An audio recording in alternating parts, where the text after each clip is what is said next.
নাটোরের সিংড়া উপজেলার বন্দর আমতলা এলাকায় নাটোর বগুড়া মহাসড়কে বালু বোঝাই ড্রাম ট্রাকের পেছনে পণ্যবাহী কাভার্ড ভ্যানের ধাক্কায় আব্দুল মজিদ নামে এক ব্যক্তি নিহত এবং চালক সাদাত হোসেন আহত হয়েছেন।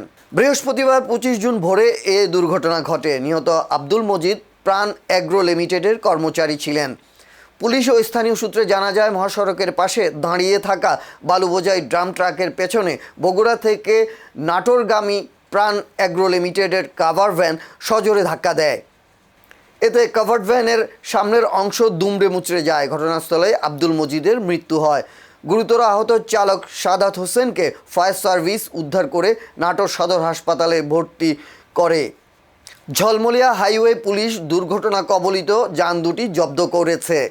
এই ঘটনায় আইনগত ব্যবস্থা প্রক্রিয়াধীন রয়েছে বলে জানিয়েছে পুলিশ।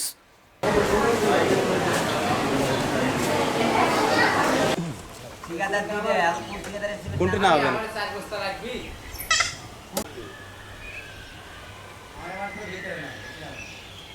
ওটি নামা যায়